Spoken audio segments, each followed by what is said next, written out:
Mirëmbrëma, shikues të nderuar, po japim lajmet në televizionin Tema, por para se të fillojmë ju njohim me ngjarjet kryesore që karakterizuan ditën e sotme.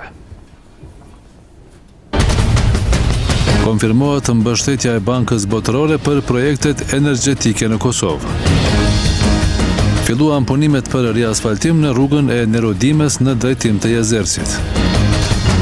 Ish-punëtorët e fabrikës së tubave paralajmërojnë masa më radikale të protestës.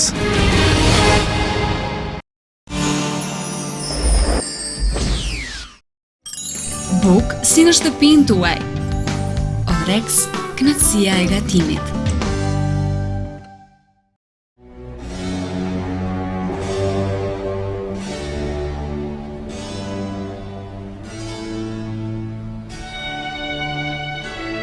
Jetë në çdo pikë të ujit.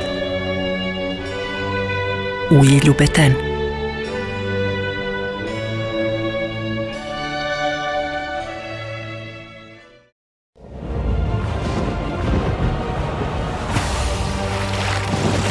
X Energy Drink. Dini Company. Dini Company. Qendër ekskluzive dyerve dhe dritareve nga Gjermania. Produkte të kompanisë Vestag Getalit. Dizajne unikate, Cilësi dhe garanci 10 vjeçare. shitje e laminatit gjerman. Dini Company. Dini Company. Në Veternik Prishtinë dhe në Ferizaj në Magjistralen për Prishtinë.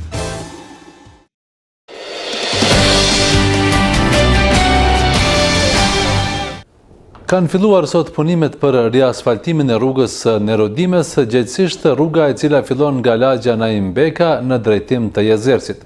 Rruga me gjatësi rreth 6 km e gjysmë do të jetë me gjerësi prej 6 metrash. Kjo rrugë rajonale është investim i Ministrisë së Infrastrukturës e që kap koston rreth 1.900.000 euro.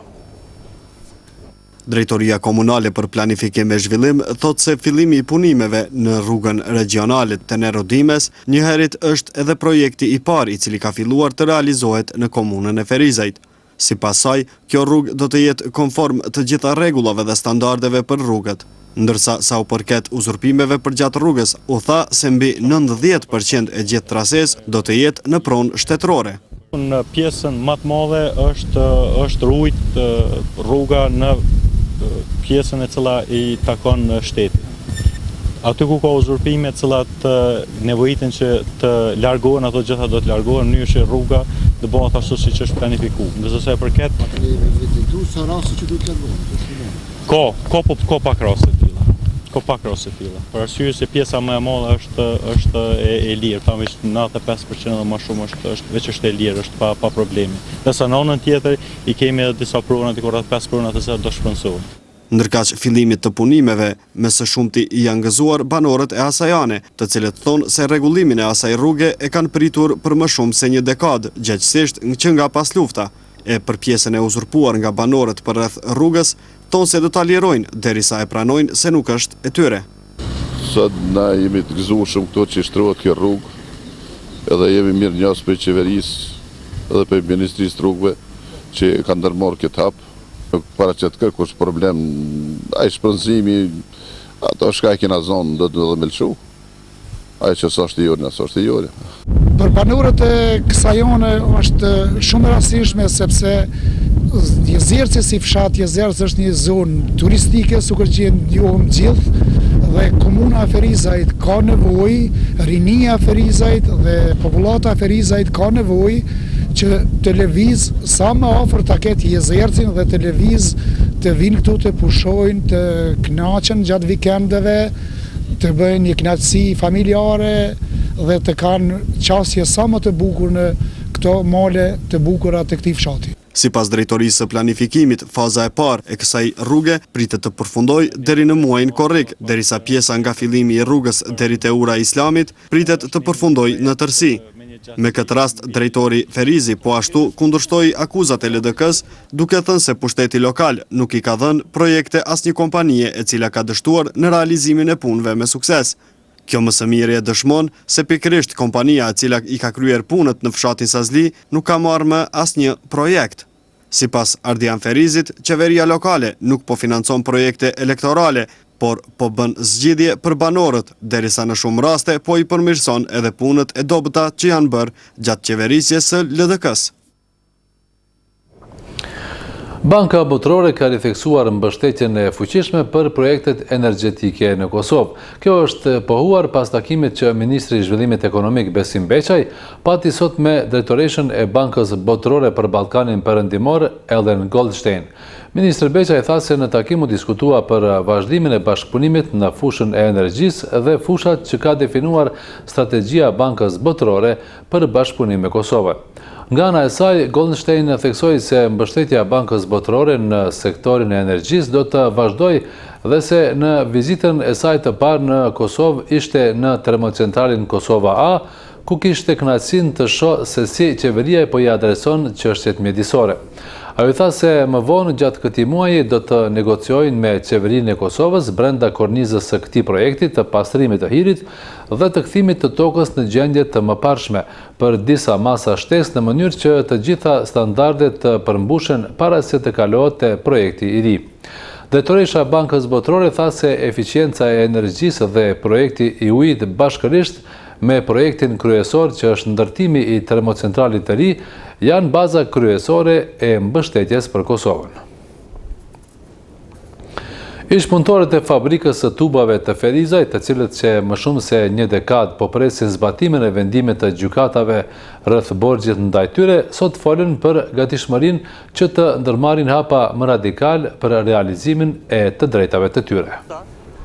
Ramadan Miftari nga Ferizaj, ish-punëtor i fabrikës së tubave, çdo të hënë vjen me shpresë në sheshin e qytetit Adem Jashari për të marrë ndonjë informacion të ri për realizimin e të drejtës së tij për kompenzimin e mjeteve sa ishte larguar nga puna ndërmjet viteve 1990-1999. Edhe shumë ish-kolegë të Ramadanit me plot kurreshtje dëgjojnë të rejat që u thot kryetari i sindikatës së ish-punëtorëve të fabrikës së tubave. Ramadani tregon se është vështirë të jetosh me ndjenjën e pritjes kur të gjitha institucionet e drejtësisë e njohin të drejtën e tij. Kime javore vimna me shpresë gjithni.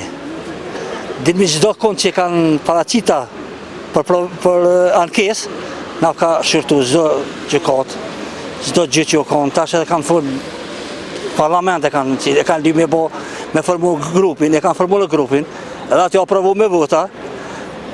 Pak më e reja sot që ka folur kryetari Agim Aliu, tha që u ka drita e gjelbër për punëtor fabrikës tubave, për mjallën porët.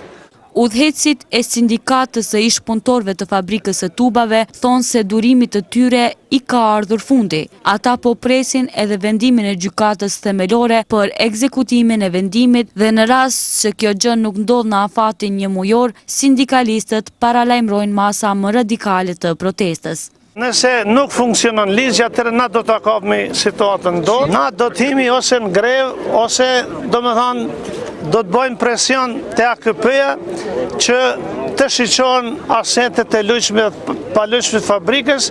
Punëtorët kanë qenë edhe më herët të disponuar për të hyrë në masa radikale, mirë po ne si udhëheqësi ju kemi këtij radikalizmi, duke ditur se të gjitha rrugët ligjore dhe kushtetuese nuk janë shtjerë, kemi shtjerë gjitha.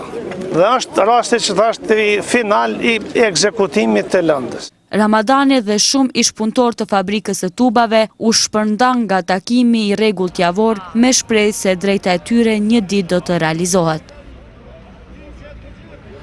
Zgjedhja e bordeve të ndërmarrjeve publike është me rëndësi të dorës së parë për funksionimin efikas dhe për kontrollin e këtyre ndërmarrjeve. Por zgjedhja e bordeve duket se nuk po shkon si është më së miri në ndërmarrjet publike të Ferizajt. Së fundi, megjithatë, janë paralajmëruar hapa të rinj. U bë një vit që kur ka skaduar mandati i antarëve të bordëve të dy ndërmarrjeve publike, bifurkacioni dhe pastërtia. Pengesë për zgjedhjen e tyre thuhet se ka qenë mosemrimi i antarëve të komisioneve aksionare të këtyre dy ndërmarrjeve, të cilat sipas ligjit janë të obliguara të shpallin konkursin për antar të bordëve drejtuese. Nga 2 antarë të aksionerve, kuvendi i komunës i ka zgjedhë në 8 orë të vitit të kaluar dhe nga një antar sipas ligjit për ndërmarrjet publike e zgjedh kryetari i komunës. Kryetari Agim Aliu thot se ditëve të fundit ka kompletuar komisionet aksionale të ndërmarrjeve publike, që janë në ndërmarrjen bifurkacioni Ilir Orllati, Lulzim Grainca dhe Shpresa Azemi, ndërsa në ndërmarrjen pastërtia Tevide Imeri, Hajredin Sulejmani dhe Ekrem Tushi. Antari i aksionerëve të ndërmarrjes bifurkacioni Ilir Orllati paralajmëron se së shpejti do të hapen konkurset për antar të bordeve në të 2 ndërmarrjet. Është zgjedh komisioni dhe thotë dihet që 2 janë zgjedhur prej kuvendit dhe 3-tin e mbron kryetari derisa u kompletu. Realisht në bazë të ligjit për ndërmarrje publike do thotë do të hapen shumë shpejt. Ditëve të fundit është hapur konkursi për zgjedhjen e 4 antarëve të bordit të drejtorëve të ndërmarrjes publike stacioni autobusëve në Ferizaj. Rajoni Anamoravës, Dukagjinit dhe Pashtriku do të bëhen me qendra të mëdha për grumbullimin, ruajtjen, klasifikimin dhe shitjen e prodhimeve bujqësore. Ndërtimi i këtyre qendrave moderne po mundësohet nga Ministria e Bujqësisë, Pylltarisë dhe Zhvillimit Rural, e cila për ndërtimin e tyre ka ndarë 2.6 milion euro. Përmes këtyre qendrave, kjo ministri synon të rrisë qëndrueshmërinë dhe të ndikojë në zgjatjen e jetës së produkteve bujqësore për të furnizuar tregun me prodhime të freskëta gjatë tërë vitit. E ndërtimi tyre, sipas zyrtarëve të Ministrisë së Bujqësisë, ju krijon mundësi prodhuesve që të aplikojnë teknologji të reja në tërë zinxhirin e vlerave për pemë, perime dhe rrushë tryeze dhe krijon mundësi për eksportin e këtyre produkteve në tregjet e vendeve të rajonit dhe të Bashkimit Evropian. Shpallja publike më 20 shkurt e Fondit Pensional e Invalidor të Serbisë ka nxitur opinionin kosovar që t'i shqyrtoj mundësinë e veprimit. Kuvendi ka vendosur për formimin e një komisioni qeveritar i cili do të merret me çështjen e pensioneve. Iniciuesja e diskutimit në parlament, deputetja nga LDK Teuta Saatçia, thot se duhet të ngutet me formimin e komisionit. Ky afat 60 ditor është një emergjencë të cilën qeveria duhet ta marrë me të vërtet me një përkushtim shumë të madh, sepse nëse nuk reagon si institucion ndaj kësaj kërkese në gjykatën e Strasburgut, atëherë e humb mundësinë e ankesës, tha Saatçia. Se procedurat janë të komplikuara dhe duhet kohë për t'i realizuar, thot edhe Bashkimi i Sindikatave të Kosovës. Përveç tjerash, ata kërkojnë identifikimin e saktë se çfarë shtetësie ka pensionisti që i u drejtohet atyre. Kërkojnë argumentim se nuk marrin diku tjetër pension, që është vështirë pasi pensionistët e Kosovës marrin pension, thot sindikata. Procedurat nga shpallja vlerësohen si të komplikuara edhe nga Sindikata e Pensionistëve, e cila kërkon zgjatjen e këtij afati. Vazhdojmë me informacionet të tjera. Muzeu i Ferizajt nuk ka jetë të gjatë dhe nuk mund të krenohet me ndonjë pasuri të madhe eksponatesh. Madje një pjesë e qytetarëve ende nuk e dinë se në Ferizaj kemi një muze. Por zyrtarët të trashëgimisë kulturore thonë se ky institucion është mjaft i vizituar, madje jo vetëm nga vendësit. Fushata për mbledhjen e eksponateve për muzeun e qytetit po vazhdon ende. Deri tani në muzeun e qytetit janë vendosur mbi 400 eksponate të kohërave të ndryshme. Drejtues të trashëgimisë kulturore në Ferizaj u shprehën se nevoja për ta kompletuar si ka hije një muze me kaq numër të banorëve është shumë e madhe. Kryesisht janë të morur në rrethinën e Ferizajit dhe janë të kulturës Ferizajit. Eksponati më i vjetër që ta thonë?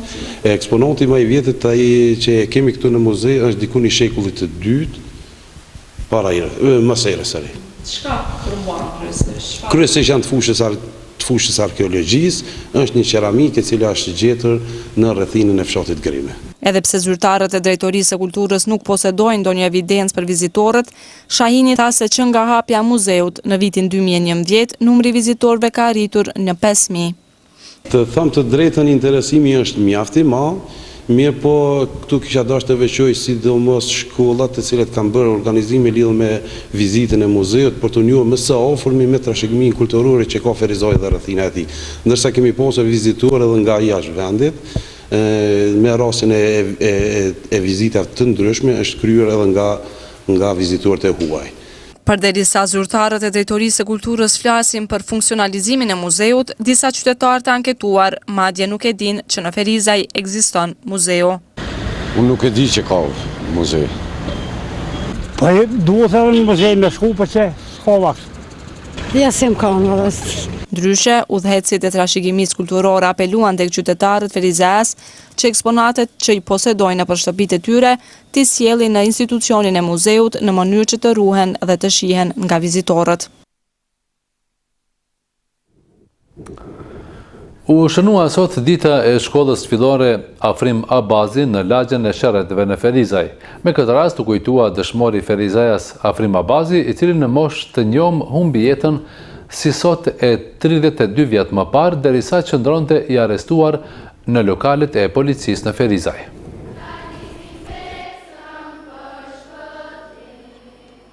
Drejtori i shkollës, gjatë pjesës foliore të programit, tha se shqiptarët nuk patën fatin e vendeve perëndimore, të cilat në vend të heronjive rrugët, institucionet dhe sheshet i kanë emërtuar me numra. Në vend të tyre, për shkak të së kaluarës së dhëmshmet e tragjike, ne kemi emra njerëzish që janë sakrifikuar. Ne kemi lokalitete, kemi sheshe me emrin Mbretëresh Teuta, Skënderbeu, Adem Jashari, Zahir Pajaziti, kemi shkollat me emrat e të rënve, Afrim Abazi, Astrid Bytyqi, Dëshmorët e Kosharës, Rrugët Hasan Prishtina, Isa Boletini, Epopeja Jezersit, e tjere tjere. Pra, ne nuk e kemi pasën atë lukë që kanë popull tjere. E në emër të familjes Abazi, foli vëllai i Afrimit Faton Abazi, i cili me fjalë të pakta përshkroi figurën e Afrimit, si dhe arrestimin deri te mbytyja e tij.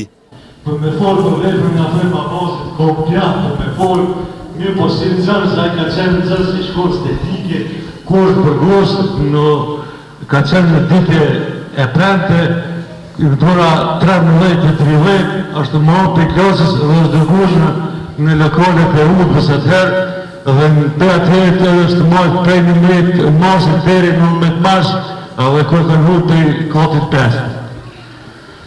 Mojtë një vëtëm me përshëndet që kemi emocione, shtë fëndet shumë.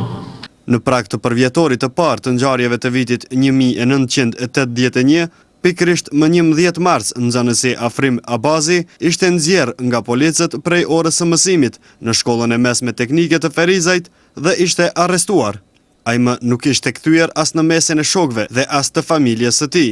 Pas torturave të rënda disa ditëshe, më 19 mars të vitit 1992, ai nga agentët e sigurimit ishte hedhur për vdekje nga kati i 4 i ndërtesës së ish sekretariatit policor të Ferizajt.